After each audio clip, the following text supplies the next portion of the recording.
My name is Bill Cooper, and I'd like to take a moment to introduce myself and explain why I am preparing to run for Congress. Growing up on a farm teaches you a lot about life. You can't control the price of corn, you can't control the weather. The one thing you can control is how hard you work and how hard you try.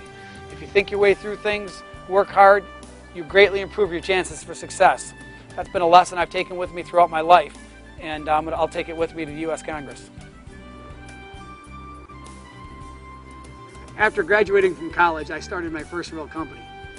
After reading an article that said quick printing would be one of the 5 fastest growing industries in the nation over the next 5 years, that was all it took.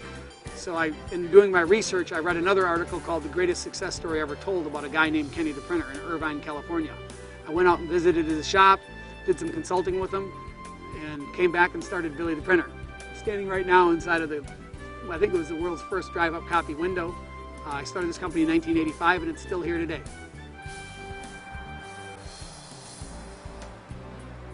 Here we are in front of the Billy the Printer location in Grand Haven.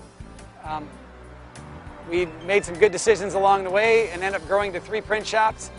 In our final years before I sold that company in 1995, we were in the top 150 print shops in the country. We're doing well over $1 million in revenue, and our Grand Haven print shop is a testament to that because it still stands here today. Shortly after starting Billy the Printer, I realized that I could really use a good manager. So I called a good friend of mine who had just recently graduated from Michigan State, was working for the Kmart Corporation in Alpena, Michigan. I called Rob up one Sunday night and asked him if he'd consider moving back. He decided he would do it, took a chance, and here he is 24 years later still working for Billy the Printer, and actually he's a part owner of the company now. And Rob's still one of my best friends and one of the best people I've ever hired. Sometime around 1987, I hired Gary Schrader, and to this day it's one of the best decisions I've ever made.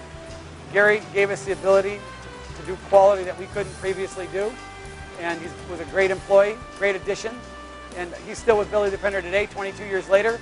I've been there when he got married, when his kids were born, and I still really have a lot of real strong feelings for Gary Schrader because he really helped my company grow. Here's Katie at Billy the Printer in Grand Haven.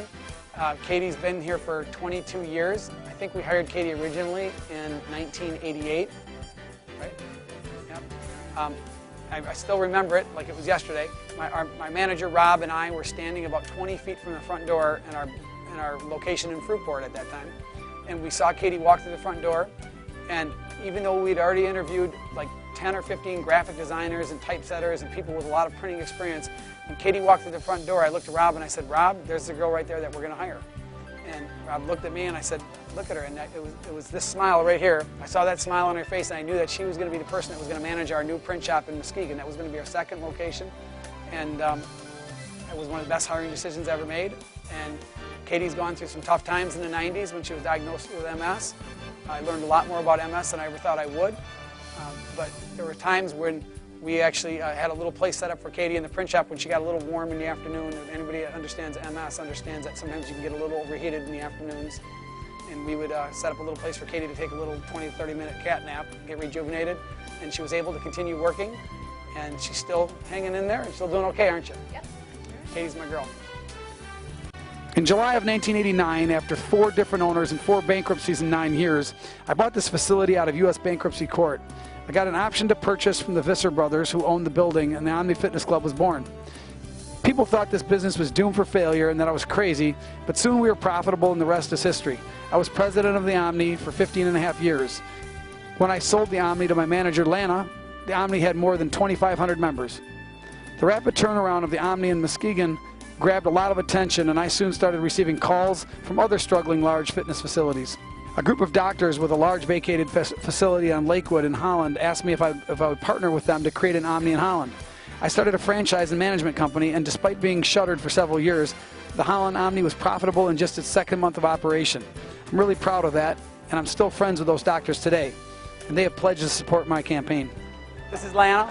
Lana and I worked together for 9 years. She's now the owner of the Omni Fitness Club, and I'm really proud of her. She's struggled recently with the economy. Fitness clubs are really dependent upon discretionary income, and as everybody knows, it's one of the first things to suffer in a tough economy. But Lana's hanging in there. She's a fighter, and she's going to come out on top. I love her. In 1995, 10 years after starting Billy the Printer, I decided I was ready for another challenge.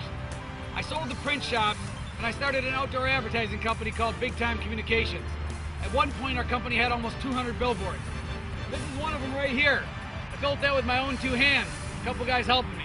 I eventually sold my billboard company, or outdoor advertising company, to a publicly held company. I've also started a travel agency, a minor league hockey team, a corporate aircraft brokerage firm, and several other development projects and numerous real estate investments. After selling my outdoor advertising company, Big Time Communications, I decided I'd get my pilot's license. After getting my pilot's license and realizing how much fun flying can be, I thought I'd like to start an aircraft brokerage firm to sell corporate aircraft to companies around the world. So I did. We started a company called Great Lakes Jet. Here, this airplane right here is called a King Air 350. We sold this aircraft to Shape Corporation in Grand Haven. 3 years ago, I completed the AMG Business Center. AMG is primarily targeted towards small companies that would like a large presence. Before AMG, it was really difficult for small businesses and especially startups to afford Class A office space in West Michigan. AMG offers people a great work environment with offices for as little as $300 per month. If you're wondering where the name AMG came from, it came from my three daughters, Annie, Maggie, and Grace. They may not seem like they're part of this story, but nothing could be further from the truth. I have never been involved in or had much interest in politics. My feelings about politicians are probably similar to many of yours. But when I look at what the lack of involvement in our government is doing to our children's future, it really makes me sick to my stomach. The level of deficits that our government is creating are unsustainable. Our children are going to be the ones that will be the most burdened with that debt. That is wrong, and it's time that we did something about it. Does anyone really believe that the career tax and spend state politicians that intend to run for Pete's seat are the answer to fight for common sense in Washington? They have presided over the most poorly run state economy in the country and are now asking us to send them to Washington. They both voted for one of the most punitive and unfair taxes ever concocted. The Michigan business tax that also included $442 million worth of additional spending. This foolishness has got to stop, and we have an obligation to our children and our country to stop it. If you decide to support my candidacy and send me to Washington, I promise to protect our individual freedoms, always consider the consequences of my actions, and employ the same basic common sense that has served me and my community for the past 24 years in business. Thank you for listening.